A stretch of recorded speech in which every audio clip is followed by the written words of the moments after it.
Yes, guys, you know what time it is. It's your boy David at the Irish Head, Ireland's #1 Spurs fan, bringing you the preview and everything else you need to know about the game with special guest, house resident Marcelo. And I'm very excited to introduce this one. It's Oscar off All Leeds TV, the award-winning channel. How are you keeping? I'm doing great, guys. I'm doing really, really good. Happy New Year to you all. Hopefully it's going to be a great one for Spurs and Leeds, I'm hoping. Yeah. Hopefully it's much better, than 2020. But yeah, Happy New Year, everyone. Yeah, and a big Happy New Year to the Harris Army out there. Thanks very much for your support. Let's keep up the same energy as we had last year, this year as well. And if you're liking the content and you're new to the channel and you're watching it, because I know there'll be a few Leeds fans watching it, there's a big Leeds gathering in Ireland. So if you're enjoying the content, make sure you hit that like button and smash that subscribe button. All your support is needed as well. But look, where you can watch the game and how to watch it, basically kickoff is 12:30. Tottenham are at home to Leeds, and it's on BT Sport 1. So that's everything you need to know there.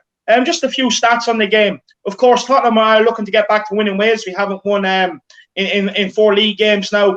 It's Tottenham's and Leeds' first meeting since January 2013, believe it or not, in the FA Cup, which Leeds actually won 2-1 on the day. I remember that one well, to be fair. I remember Gareth Bale was the player back then in England, and to be fair, he could not get out of Sam Byron's back pocket on that day. I could not believe what I was seeing. But that day was quite incredible for so many reasons. I mean, it was a terrible time to be a Leeds fan, but we just somehow produced probably the performance where we looked like a proper Leeds team just in one game. And it was just, it was, I think it was AVB, with a VB manager back then. Yeah, look, it has an AVB result written all over it. Yeah. The guy wasn't a good manager for Tottenham. So I well believe you're right there. I wouldn't say you're too far wrong. To be honest, that's Tottenham all over it. You know what I mean? Teams just somehow become prime Barcelona against us every time. I don't know. I don't know what we did. See, the thing is, like, when I seen that, it didn't shock me because Leeds love an FA Cup upset. They do. They always give you one. So that didn't shock me as well. Look, Leeds have won 4 of the last 8 away games. So that bodes well for Leeds coming into this game. And then as well, Leeds have won 7 wins in the first 16 games, which is the joint best start for a promotion side since Hull City. So you are absolutely flying. And as well, a common theme is that when teams seem to play Leeds, the next game after, they don't seem to win that game. I think it's the energy and the high press and the high energy that Leeds give you that kind of zaps the legs out of you, which doesn't bode well for us as Tottenham fans because we have Brentford after you. It's a Carabao Cup semi-final. And I know people are going to say it's only the Carabao Cup, but it's one I want to win. We need a trophy at Tottenham. And as well, believe it or not, Tottenham are actually unbeaten, I think it's since 1997 at home with the first game of the new year in the new calendar. So, look, that bodes well for us. But look, let's get into the game. A bit of team news, actually. So for Tottenham, we have Gareth Bale and Giovanni Lo Celso missing through injury. And Mourinho's press conference there today, he said that Vinicius and Moura will probably be back. But look, I'm not expecting them to start. Oscar, have you any team news for us? For Leeds?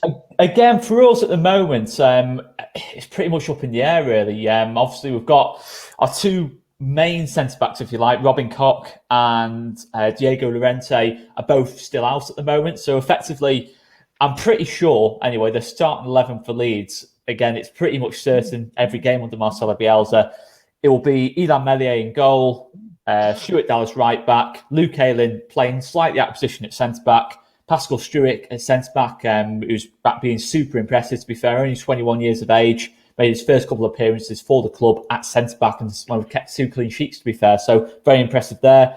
Left-back will most likely be Gianni Alioski, who scored against West Brom.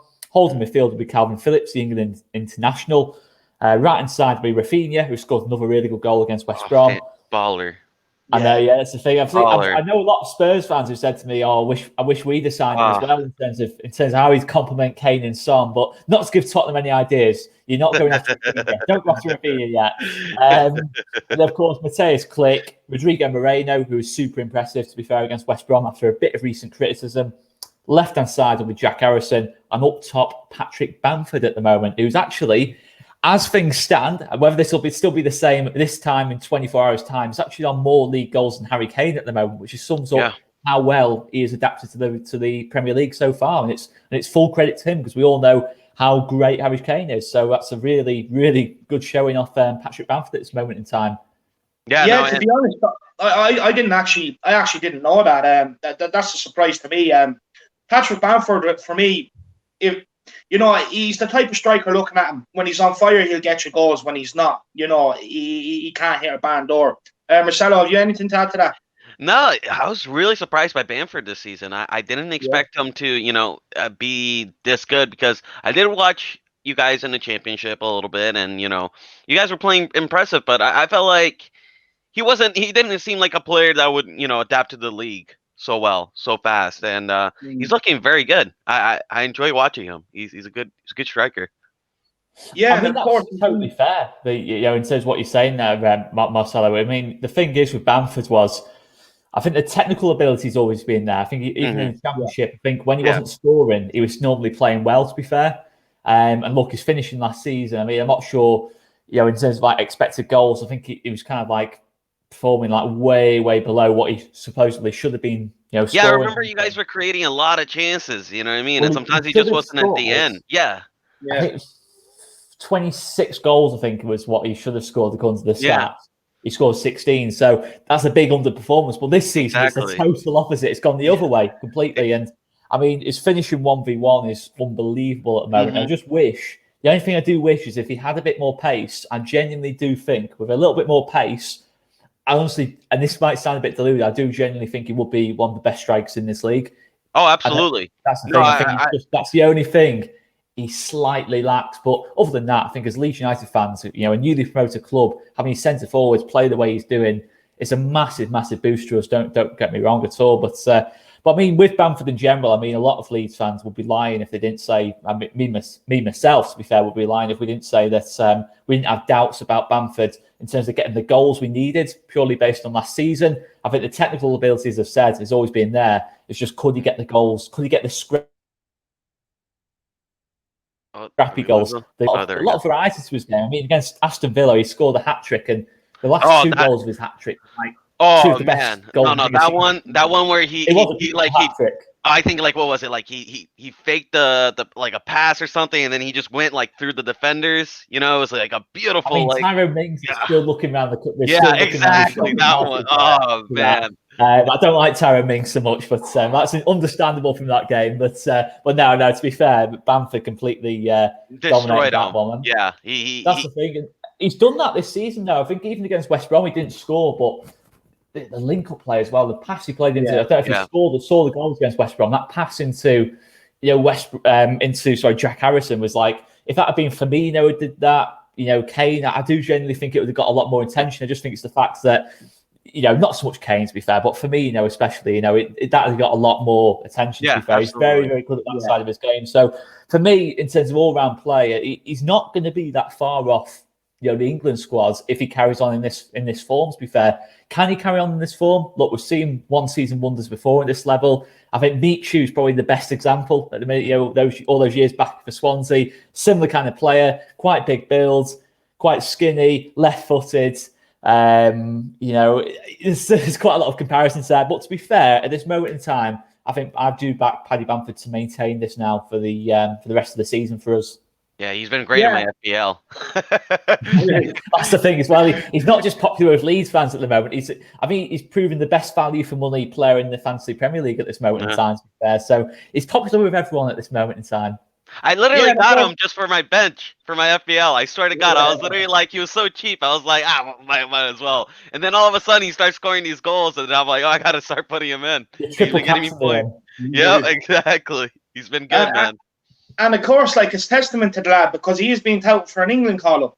And as well, for a newly promoted team, time and time again, you see them struggle with their quality of strikers they have. Bamford, I think, will definitely score the goals to keep you up. But just before I move into the next section, Oscar, a question I want to ask you. What are Leeds fans actually expecting the Leeds this season? What would be a very good season for you?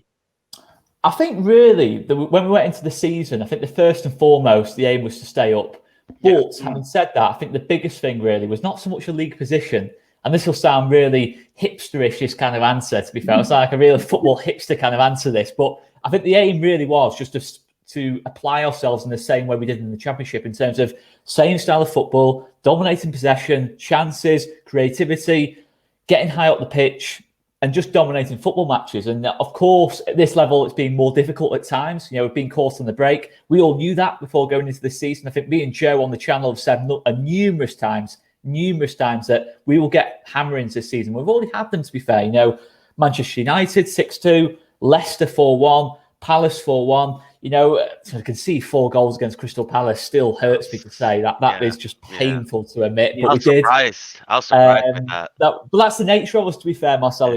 We have picked up some surprisingly good results. Outplaying Manchester City in that second half. I know Man City aren't at that level they were before, but to outplay them the way we did was really, really impressive.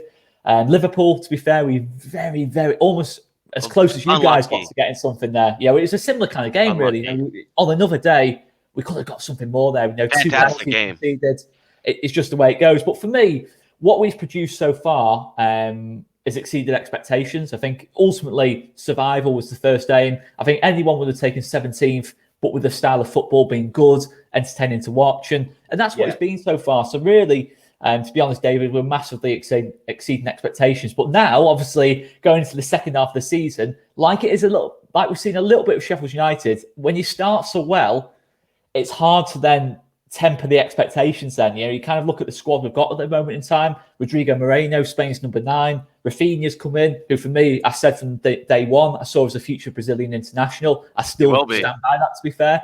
I think you look at the Brazil squad at this moment in time, he is, as I say, a baller. There's no doubt about that. Patrick Bamford in the form he's in. And the fact of the matter is we're 11th and we've got a lot of people out injured at this moment in time. So the expectations will probably rise a little bit in the second half of the season. But ultimately, even if we drop off a little bit, it'll have still been a really good season for us. But having said that, looking at it now, the fact we're so clear of relegation, for me personally, I'm not sure what other Leeds fans think about this. I want to see us take the FA Cup very seriously this year because I think it's a massive opportunity for a lesser side outside the top 6 to win it this season because I don't think the top 6 will take it that seriously. With the COVID situation, I don't think they're going to put strong teams out. I think the league, Champions League, Europa League, more than ever, I think it's going to be very important. Maybe Tottenham, to be fair, might be the one team that takes it really seriously. I was about to say that. But it's a great opportunity for me. I wouldn't be surprised if a team outside the top 6 does win the FA Cup this season or does make the top 4. You're looking at Aston Villa, Leicester's at this moment in time. It really wouldn't surprise me if they upset the apple cart, so to speak, at this moment in time. But yeah, we're exceeding expectations.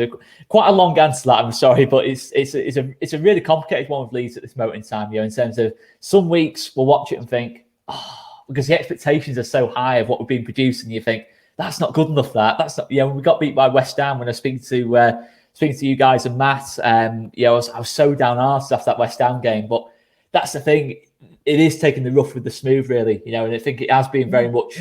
I'm not going to quote a Gennaro Gattuso kind of quote, but sometimes good, sometimes less good. It's ups and downs. Some guys, you might know what I mean there by that reference, but it's what we're like. It is Leeds United at the end of the day.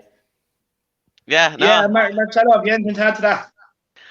No, honestly, I'm sometimes I'm a little bit jealous by the way you play. You know what I mean? It's nice, free flowing football, and it reminds me of the Poch era. You know what I mean? Granted, no offense, we had a bit of a better team under Poch. We were a little bit more organized, but now it just reminds me of just the beautiful passing that Bielsa has, and just the link up plays, and it's just always the intent. You know what I mean?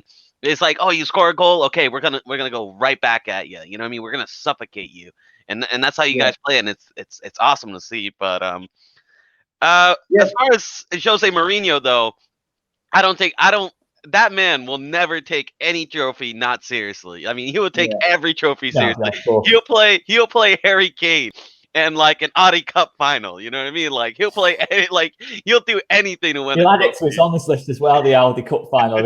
No mistake of that. I mean, he's a bit like Pele in terms of adding goals to his trophy cabinet and that lot, isn't he? To be fair, but no, look, Mourinho's a character, isn't he? He's to be fair, since he's got the Tottenham job, I'll be honest. Last couple of years, Mourinho at Chelsea, Real Madrid, Manchester United, I thought, he's not like the Mourinho of old, you know. And now he seems a bit sad and like not so much sad, but really kind of like not very approachable. But now at Tottenham, you're kind of seeing that side to Mourinho that you first saw when he came to England, really, you know, in terms of his you know, he's more witty now. And I think he just seems a bit more relaxed at Tottenham. I'm not sure what it is, whether it's a better environment. I think, of course, him and Daniel Levy have had a surprisingly good working relationship so far. Yeah. Although I don't think, if I'm being honest, I think I said this to Matt the other day, I don't think it will last forever. I don't think it'll last forever. I think in this period now, the next 2 years, this is where Tottenham have got to win the trophies. And really, you know, if they are going to win anything under Jose Mourinho, I think obviously the first season, last season, was largely a write-off other than the cup competitions. You had loads of injuries. You were very unlucky, obviously, to lose Kane and Son in that period at the same time. And that's the only thing I'd say about Tottenham at this moment in time. I think going forward, it is pretty crazy how reliant you are on Kane and Son at this moment in time. But if you want to be reliant on any players in this league, it probably is Kane and Son who you want to be reliant on, to be fair. Yeah. So I'm not going to knock it too much. Although, I mean, you got to give credit to Endon Baller. I don't know if you've been watching him play. Yeah, you know? I love him. Endon Baller. Leon, to be fair, he was. I remember going to the new camp, Barcelona with Leon in the Champions League, and he just was unbelievable in that game. You know, in terms of he was like Barcelona won the game quite comfortably, but in the first sort of half of the game, none of their midfield could get close to him. He was just literally. He was inside, outside, just flip flapping everywhere. It just no one could get near him. To be fair, and he really, really did look a top player that day. Yeah, I love Endon Baller. I think honestly, if I'm Jose Mourinho, I keep him 90 minutes, even if he's tired. You know, I told David this. You know what I mean? Like nobody there can dribble the ball like he does or create like he does. So I think he needs to play 90 minutes, in my opinion. Marcelo, you're not going to like one of my questions next coming up for you. So. But it has a point to it. It's a good question in my opinion. On Leeds quickly. Just on Leeds, Oscar, I do wish you the best of luck, of course, after tomorrow's game. Leeds is a team I actually like. I'm fascinated by Bielsa, and the reason why I like Leeds is because they're hated by everyone else, just like Tottenham. So we do have that in common. It's absolutely perfect, and I love the way they play football. But just on Bielsa, because the man fascinates me, Oscar. Can you tell me what he looks for in a player? What does it take to get into a Bielsa team?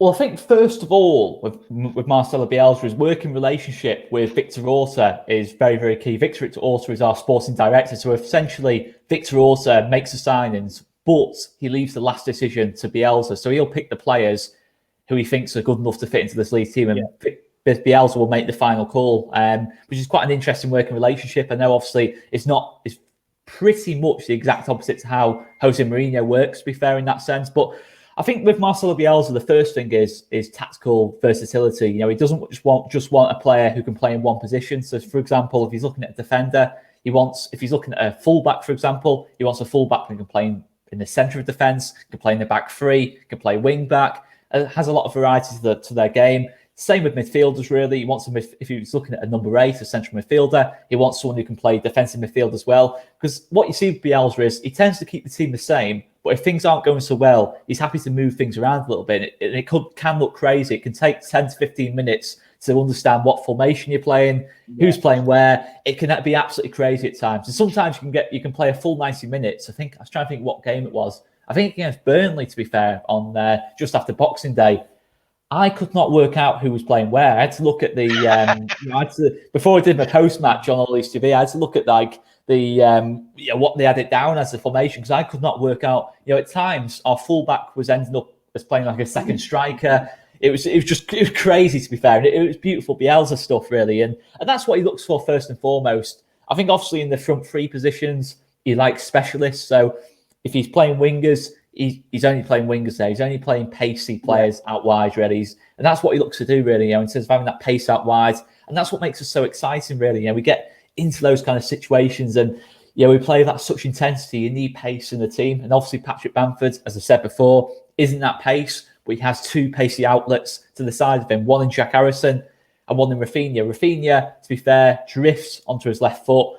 From the right, Jack Harrison stays in that touchline for 90 minutes. He does not move from that touchline, and it keeps the team, the pitch, nice and big, and that's what he looks for in Bielsa. It's very much specifics. It's not necessarily quality you'd look at, you know, in terms of it's not the quality in terms of what they can produce on their day is not something that always interests him. So say, for example, a Jack Grealish. Of course, he would use a Jack Grealish, but it would take a bit more time. He would have to adapt the player in terms of how he thought tactically, really, in that kind of sense. I think we've seen it before with Rodrigo Moreno, to be fair, who came in. We all thought he's going to be Patrick Bamford's replacement, to be fair, or Patrick Bamford's competition at the very least. In the end, Bielsa's surprised us all, and he's played Rodrigo Moreno as a central midfielder next to Mateusz Klich. It's crazy, but it's worked really, really well. And it's not crazy, it's just crazy is completely the wrong word, to be fair. It's just very unexpected. It's Bielsa. It's genius. It is genius. That's the word for it. No other manager saw Rodrigo Moreno as a central midfielder or someone who could play deeper. He's played up top all his career. I watched Spanish football a lot. I watched Spain quite a lot. He's never played deep before. He plays deep now. And to be fair, he's done the job really well. And I don't think anyone saw him doing that. So that is classic of Bielsa. The versatility is something he really, really likes from his players. Yeah. That's an absolute fantastic insight. Now moving on to the next part of the preview. So Marcelo, this one's for you. How do you think we're going to approach this game against Leeds? For me, look, the tactics that we've employed all the way up until now is going to be absolutely perfect against Leeds. The low block, sitting and playing on the counter. Now, when we do play on the counter, for me, it's about executing our passes. Like, people, I think, scapegoat Mourinho an awful lot. His tactics. I think it comes down to players being able to execute the basics, which we haven't been doing. But as well, Marcelo, against Wolves, we played a back five. Do you think we're going to line up with that, or do you think we're going to revert to a back four? And as well, the Ndombele question. Now, this is controversial, but for me, because of his fitness concerns, and the way Leeds like to play, especially in midfield, high energy, constant pressure. And for me, would you drop Ndombele for this game? No, absolutely not. You're mad. I would love it if you did. If you dropped Ndombele, I'd be. You see that? You see that? Oscar's eyes lit up when you said drop Ndombele. Oscar's eyes lit up. It almost like he saw a Christmas turkey. You know what I mean, bro? No. First off, Ndombele doesn't have fitness issues anymore. In the game against Wolves, the man dribbled half a team and then got taken off for some reason. He dribbled half a team. Now, you still need cardio to dribble half a team. So he was fine, that Wolves game. I don't know why Mourinho took him off. He looks thin. He looks good. So as far as the tactics with Mourinho, right, I never criticized the defensive tactics. I mean, we got Mourinho. He's a defensive manager. You know what I mean? You got to expect that. What I criticize him is his lineup. If we go with that same lineup against Wolves, we're going to get battered by Leeds. We're going to get battered by Leeds. Like 100%. If you put Ben Davies on against Rafinha, it's going to be a nightmare. We're going to have a nightmare of a game. And he needs to quit, he needs to cut the shit. You know what I mean? He needs to drop these favorites of his. He needs to drop Dyer. I don't know if you remember, Oscar. In the Leeds preview, the opposition preview, I said, I'll sell Winks for an Amazon gift card. Useless player. I remember this now, actually. He keeps playing these Winks, bro. He's useless, man. Like, he doesn't do anything. He needs to put, either Harvey White or Sissoko. I'm done with Winks. Winks does nothing for the team. And it's just like, if he keeps playing those same players, we're going to keep, missing the passes in the back, because the reason why we get pressed so easily, and this is what I'm afraid of Leeds. I believe we will beat you, right? But the one biggest fear is if he plays that same lineup, we're gonna get screwed, because Leeds are a team that likes to press, and as soon as Leeds start pressing us, they're gonna realize how easy it is to press that back line. Because Dyer, Davies, Winks, they couldn't pass a ball. I mean, they couldn't pass a math test, let alone a ball. You know what I mean? So they're awful footballers. So if they start pressing us, we're going to be screwed. And, Bielsa is going to see that. So he needs to play Rodon.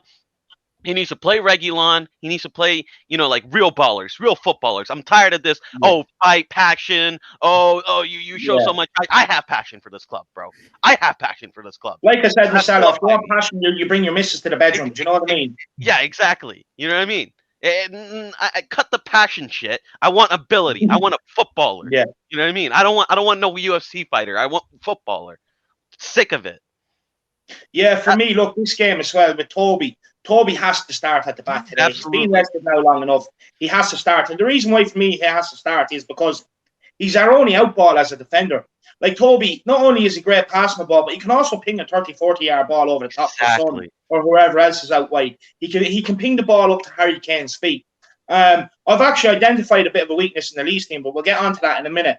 For me, I think Sissoko's going to be crucial. We need his energy in and around the midfield. We need him helping doubling up with Aurier as well. Sissoko's going to be crucial. And I don't care what people tell me, Sissoko's a better passer than Winks. Just because Winks does sideways passing and passing back doesn't mean he's a better passer. Sissoko has made more forward passes than Winks, so far this season. And he has created more chances than Winks. So Sissoko is a better passer. Anybody can pass, sideways and backwards. I can pass sideways and backwards, bro. You know what I mean? I want someone to pass forward. I want to start going forward, not backwards.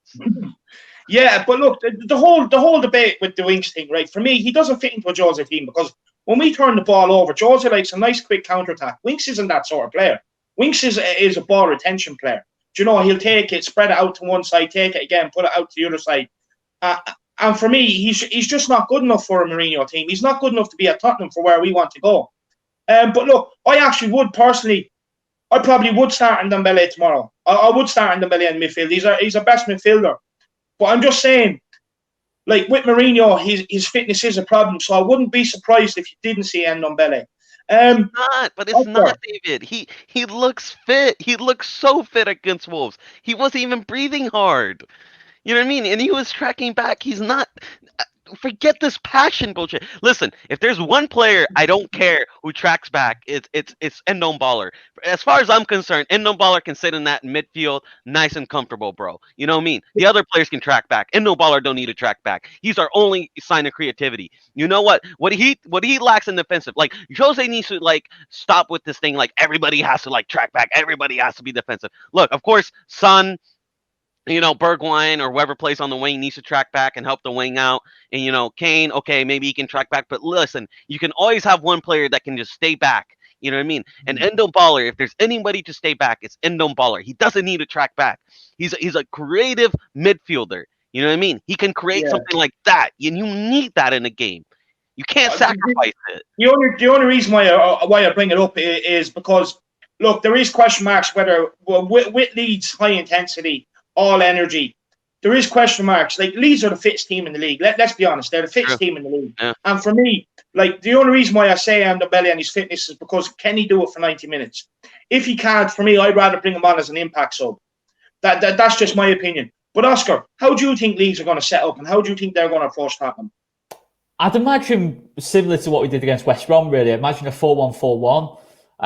Obviously, high pressing as ever. I think obviously, whenever Eric Dyer gets on the ball, if Harry Winks is playing, I think either the fullbacks really, Aurier, if Aurier's playing fullback, or Doherty, I think they're going to be massive kind of triggers for us almost. Whenever they get on the ball, we're going to try and swarm them almost. And I think obviously what you notice a lot with Mourinho is that complete opposite to Pochettino in the sense that he won't try and just stick to his philosophy and try and play through the press. There'll just be the long ball into Kane and Son. And for me, that's obviously very key. I think obviously in terms of aerial battles at this moment in time, we do struggle in the air. Set pieces is a notorious problem for us at this moment in time, but also aerial duels as well, to be fair. We lose a lot of headers in the box.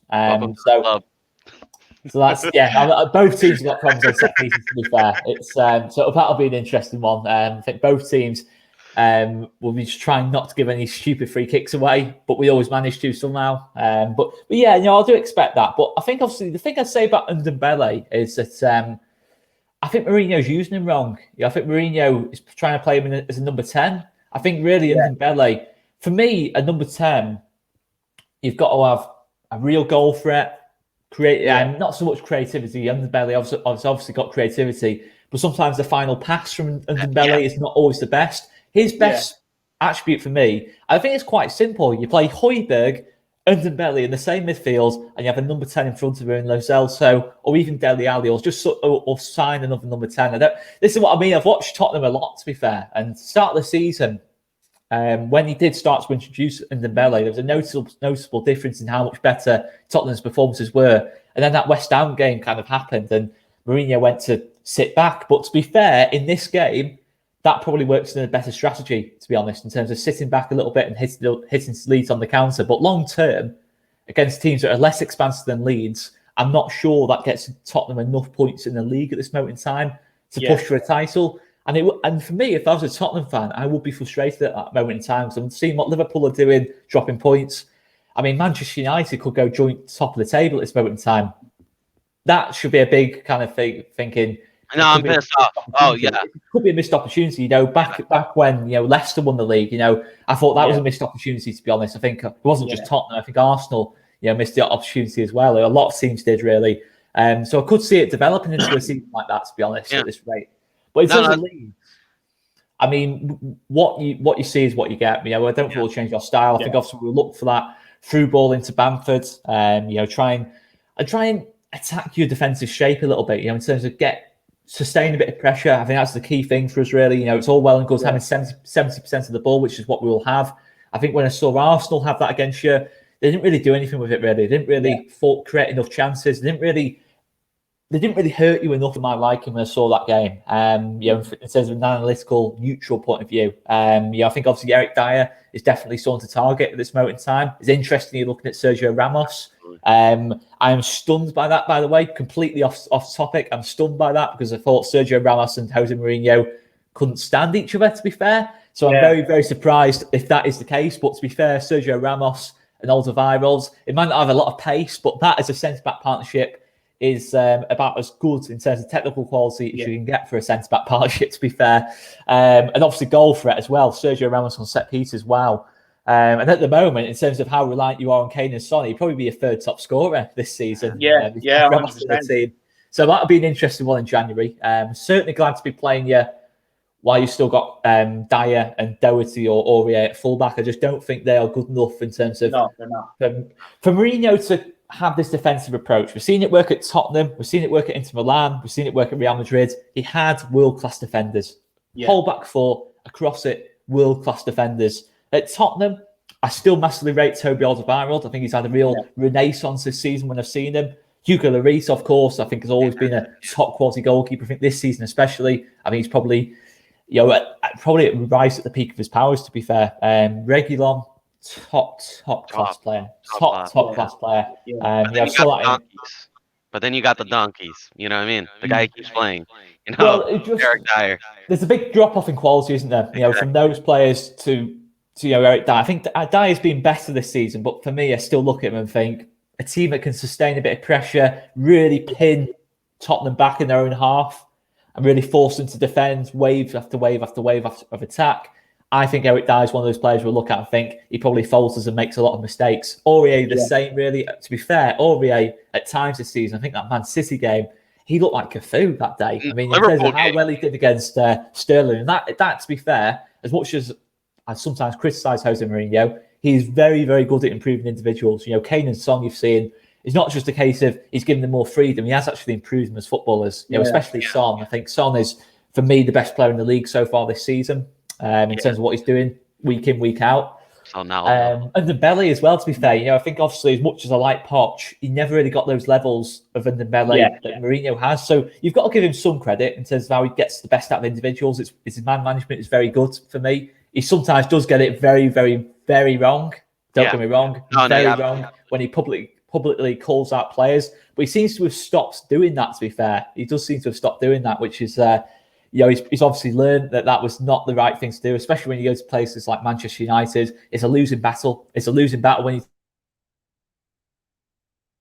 take on the players. It's an easier group of players to manage, I think, at Tottenham. I think there's less ego there. Kane and Son are the top two players. There's absolutely no ego. Ego with either player. I saw it from the Amazon documentary. They were the two leaders, the two biggest fighters in the team, and the players who the team looked up to, basically, as well as Hugo Lloris, Alderweireld, and that's what makes it a lot easier for Mourinho, and that's why I'm sure he will have success at Tottenham, even if it doesn't end very well. When they do eventually, when he does inevitably fall out with Daniel Levy in 2 years' time, and that lot, when he's wanting to sign Ronaldo or something like that, it's I'm not going to knock Mourinho for that, but in terms of Leeds, I mean, that's what, as I said, the wide areas are key for us. We will push both fullbacks forward, and that's why counter-attacking teams can be our kryptonite. Because the worry for me is when Stuart Dallas, who will play right back, asked to push up. That thought of leaving Heung-min Son with 20 yards of space with a 5-yard head start behind you is a massive worry. So for me, we've got to get that press absolutely spot on. We've got to make it as difficult as possible for you to play through that press, which is why I'd be absolutely delighted if that Tanguy Ndombele is not starting this game. I would be delighted about that because I don't think, other than Højbjerg, any of your players are very particularly good under pressure. And that's so key for us. I think in open play, we will probably not so much dominate the game, but I think we will have a lot of the balls, as I've already said. And it's just so key that we do pin you back as much as we can and we don't give you that out ball too easily. But it's easier said than done. You know, Man City have gone to Tottenham, dominated possession. Arsenal have done it, and we're trying to do the same thing. So it is tough in that sense. But if we get the first goal, which I think the way we've started the last couple of games, you know, forget the Manchester United game, we were 2 down after 3 minutes, to be fair, but that could happen tomorrow, to be fair, you know, with the way we play. You know, if we give Son 2 chances to attack in the first 2 minutes, you know, he is probably one of the most lethal finishers in Europe, to be honest. So that is a worry in that sense. So I'm not sure we'll keep a clean sheet against you. In fact, I'm pretty sure we won't. So I'm still thinking a draw. But the way we started against West Brom, you know, 1 up after 10 minutes, Burnley 1 up after 10 minutes, it does make the job a lot easier for us. So hopefully we can go out with that same intensity and get an early goal, which would be a massive help, a massive help. Yeah. I mean, for me, if you put your press on Aurier and Dyer, I think you're going to get a lot of joy. I do. Yeah. I think as soon as Aurier or Dyer touches the ball, press them. You will get a hell of a lot of joy off them. But for me, Marcelo, in the Leeds team, a weakness that was actually identified, it was actually pointed out to me, is that they leave an awful lot of space in the middle. Awful lot of space in the middle. And for me, it's perfect because it means Harry Kane can drop deep, get on the ball, and pick his passes out to Son, or for me, it probably will be Lamela on the right, so maybe Lamela, but then some people are saying Bergwijn for his pace. So for me, it's perfect. The amount of space leave in the middle, you know, just get Kane, drop deep, pick up the ball, and see what we can get. What do you think, Marcelo? What do you think are the weaknesses in the Leeds team that we can get at them and maybe get a goal or two? The weakness in Lee's team has always been the weakness that Bielsa's had, and that's on the counter, and that's, you know, his inability. I don't want to criticize Bielsa, but like he does have an inability to adapt to the game. He just plays his style, and I think sometimes, you know, personally, I know people really love it, and I know you guys love it, Leeds, and that's all that really matters. As long as Leeds fans love it, you know, that's what really matters. It doesn't matter what I think, but personally, if my manager came out like that, I wouldn't be happy. You know what I mean? I want to win games. That's the bottom line. I'm a result type fan, and personally, like reading the art of war. You know what I mean? Like for me, a general who just goes out there, you know, and leads his team into suicide is not sometimes the best of generals. Is sometimes you call that foolish, but that's what ultimately gets Bielsa sometimes. You know what I mean? It's sometimes his stubbornness and his foolishness. You know what I mean? And he just loves playing that same style, and that's where we're gonna hurt him. If we're gonna hurt them, that's where it is. But the thing is, if Bielsa goes out there and we don't exploit his style, and we don't go out there and try to get him to counter, and we just play sitting deep, and praying for them to make a mistake, it's not gonna happen, because Bielsa is a master at pressing, and he's gonna suffocate us. And honestly, if I see Eric Dyer in the team sheet, not so much Aurier. I think honestly, I think you guys are criticizing Aurier. I know he had a horror show against Leicester, right? But you got to also put it in perspective. He was marking Mane for 90 minutes. And then the next 2 days he has to play against Leicester. You know what I mean? He shouldn't have played that game. He was already dead tired. And when you're dead tired, defenders make mistakes. You know what I mean? That's where they're most vulnerable in making mistakes. And he should have rotated him. And I'll blame that on Mourinho. And I know you love Mourinho, David. And I love Mourinho too. But David, you defend Mourinho. David will defend Mourinho till the death. You know what I mean?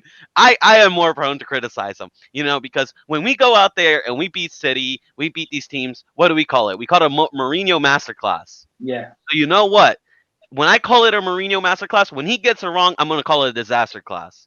And that's just how I see it. And I have no problem criticizing Mourinho, and I'm going to criticize him because if he plays Eric Dyer and, Bielsa keeps targeting Dyer, I'm going to blame that on him because he has Joe Rodon And you were in the championship last season, right? You remember Swansea? Joe Ronan's a quality baller, man. He was one of the most promising center back. That in Chelsea game when he stepped in, I thought he was outstanding on that day. I thought he looked like the senior centre back out of him and Eric Dyer. So I'm stunned about that. To be honest. Exactly.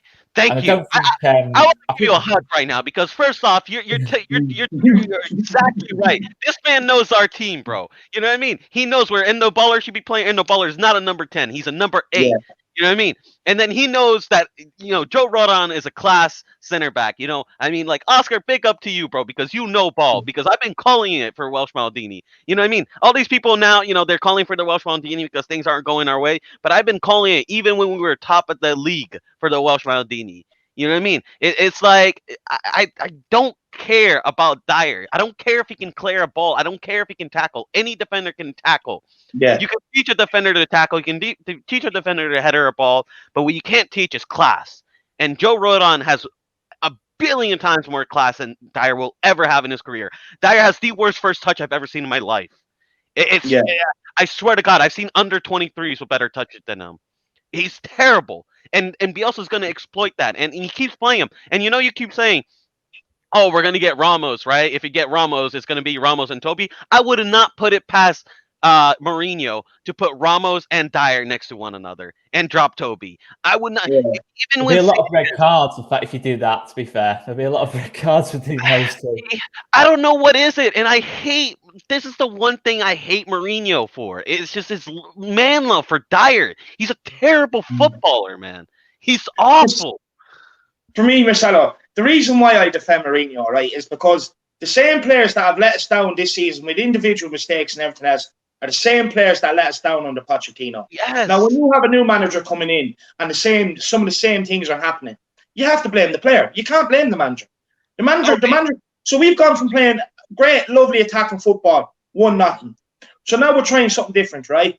And the thing is, the same players still can't even play that way. So for me, I'm very hesitant to criticize Mourinho because I genuinely believe it's some of the players. Like even the reason why we're getting penned back in so much lately is because our players are failing to execute the basics. If you can't pass out on a counter-attacking style, you're never going to get out, are you? You know what I mean? You're just giving the ball straight back to Leeds. Ben Davies just kicks it long straight back to the opposition. Who's putting Ben Davies? We have Reguilon. Why are you putting Ben Davies on? Yeah, because Reguilon does need a rest. But my thing is, like, my point is once some of these weak Poch players are gone, then I'll start criticising Mourinho. Do you know what I mean? Look, even if we don't beat Leeds, you might see me come out and criticise Mourinho. The thing is, it's not even that I don't criticise Mourinho. I do criticise him. I criticise some of his substitutions. I've been criticising these substitutions since more or less the start of the season. If you watch my channel, I think some of his subs are a joke. I do, but for me, I'm not going to blame the tactics. The thing is, for me, at Tottenham Hotspur, we're talking about winning cups now. If we're talking about winning cups, we want to be successful. That's true. You lay the blame at the player's door. Ben Davies. People are lighting off me saying, "Oh, give it," just ease off on Ben Davies. No, he cost me 2 more points against Wolves. I can't. It's impossible. He done the same thing under Pochettino. It cost us points. So the criticism is warranted. And this is why I'm very hesitant to criticise Mourinho, because look, Mourinho's won everything there is to win club football. Surely if you have a manager that comes in like that, you buy into his way and you play to the best. Play to your best to win, and you do what he tells you to do. Now the thing is, Mourinho can't be criticised for individual errors. He's not out there. Players win your game, not managers. No, the set piece thing, that's a player thing. I believe that's just a player mentality, weak bottle job mentality. It's Spursy, right? As far as but I will criticize them is when we have Joe Rodon, the Welsh Maldini, on the bench, and then we have Toby on the bench, and you're playing a back line between Davies, Sanchez, and Dyer. That's basically asking for suicide. If we play a back line, I mean, if you look at that, I bet if Oscar looks at that back line, he is licking his lips. He'd be loving it. He is licking it, and that's where I'll blame Mourinho, because Toby was rested. Reguilon has been rested. You know what I mean? Rodon has barely got any minutes for whatever reason. I don't know if Rodon, I start dating Mourinho's daughter or something. I don't know what's going on. I don't know. I don't know, because you cannot tell me Rodon is not as good as Dyer. And listen, I already harped on it enough, but I do trust Mourinho. You know what I mean? He has I still trust that we can challenge for the league. You know what I mean? 4 One more points off top, of yeah, course we're going to the exactly. league. If we win tomorrow, we're If we only win 4 our points game, off the yeah. top. You know what I mean? And I believe in my manager because when he got it wrong in West Ham, he went and he fixed it. And then we start getting points. And then when he got it wrong, in certain games, he fixed it and we got it wrong. And then, we start getting points. And I believe that he can get us out of this hurdle again. You know what I mean? He's a class manager and people, getting on his back. You know what I mean? I don't remember any Tottenham fan getting on his back when we were, number one. You know what I mean? When we're in the top of the league. Yeah. So back your manager, for Christ's sake. He's been here for less than a year. He's had one summer. You know what I mean? Yeah. Come on now. It's ridiculous. Yeah, 100%. I couldn't have said that better myself. Look, for me, I think it's Mourinho, because of the type of guy he is, it's a very easy to scapegoat him and make him the problem. Even the press target him, make him the problem. And look, even at United, I always said all along, even when he was at United, I was saying to United fans, he's getting the best out of the players he has. Yeah. And he was proven right. He was proven right at the end of the day. The problem is the caliber of players. Mourinho, he does need the best players. I like that, so maybe, like, my thing is, if you're bringing him into Tottenham, you back him. If not, you're asking for trouble. Yeah. But look, moving on. Key battles, Oscar. Key battles to look out for tomorrow. What areas would you be looking out for to try and win, or that we need to look out for, that you need to look out for? I think from our point of view, the key battles that we need to win is Rafinha against whoever you play at left back, or if you play back three. If it is Reguilon, that'll be a really good battle. Really interesting battle. I'm sure it will be Reguilon, to be fair. I don't know. Honestly, I'm not sure. But Mourinho, I'm really not. With Mourinho, I think, as I've always kind of said, I think the best football for any team, and I even say this as a full-on Bielsista, if you like, is a football that wins. The football that gives you the best chance of winning games. For me, at this moment in time, looking at Tottenham, I would say you are playing a bit too defensive in terms of, I know obviously there's a reason you play more defensive, protect that back four, but I think it's massively impacting on your attacking play. The fact of the matter is, Kane and Son are your only goal scorers. You look at it back to the Pochettino era, you had Lucas Moura, Ali, Lamela was probably playing better at that point in time. Eriksen, of course, as well, for a bit as well. So you look at that and think, you've not really got that same attacking dynamic in terms of as a team. So for that reason, I think obviously going forward, the key thing is for us is winning those battles. Obviously Stuart Dallas against Heung-min Son. Realistically look at it and think it's a battle Stuart Dallas probably doesn't win on his own. So he does need that cover, from the other centre back to come over and almost double up on Son to an extent. Because for me, I'd like to see us do that a little bit more. We like to go to man-to-man marking, but I wouldn't mind seeing us double up on players like Son and maybe leave players like Sissoko free or Winks free, because realistically Son is the main threat there. Kane as well. I think obviously Kane, the fact he drops so deep, I think it's going to be key for Calvin Phillips, our holding midfielder, to pick him up. So yeah, they're interesting battles in that sense. But probably the number one battle in terms of how the shape of the game will go is probably in midfield for me. I think obviously Ndombele, depending where he plays deeper or number 10, it's key that we stop that Ndombele. So you've got Mateus Klick there, Rodrigo Moreno. They've got to stop Ndombele turning away and just releasing Tottenham on the attack. That is so key because he is one of the best players in the league for me. Arguably the best, to be fair, in terms of in that position on the pitch, other than maybe Jack Grealish or Maddison at Leicester, in terms of just being able to spin his man and just set a team on the attack straight away. Being able to just change the pace just in that one turn kind of thing. And that's what I really like about him. It's probably the one thing this Leeds team maybe just has missing, in terms of the way we play. Just that one person who can just change the tempo, just with one turn, one flick, one pass. But look, we're a newly promoted team, so I'm not going to ask for world-class midfielders in that sense just yet. Maybe wait another couple of seasons for that. But yeah, that is such a key battle in the middle of the pitch for me. Ndombele, Højbjerg against our midfield as well, or Sissoko, whoever plays in that position, really. Yeah, 100%. Marcelo?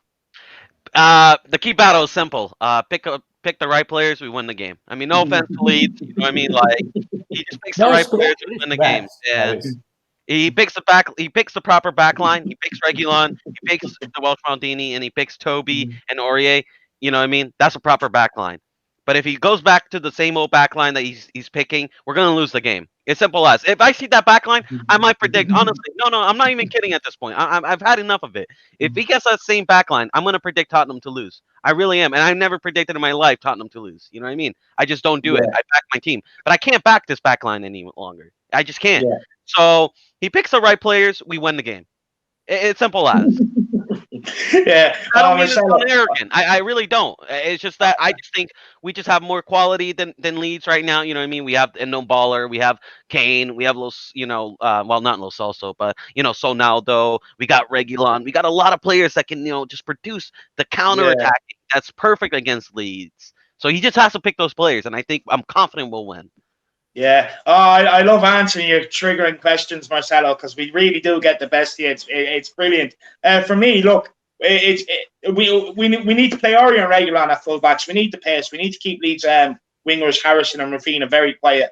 And then from there, you're looking at the likes of Ndombele, Sissoko, Højbjerg to try and control the midfield. But for me, the main one is Kane dropping deep into that space that Leeds give you in midfield and picking up the ball. I'm just basically being clinical on the counter attack. But look, tomorrow, look, it all makes for an absolute fascinating game. I think it's going to be an absolute cracker, lads. So can I get some score predictions off you? I'll start with you, Oscar.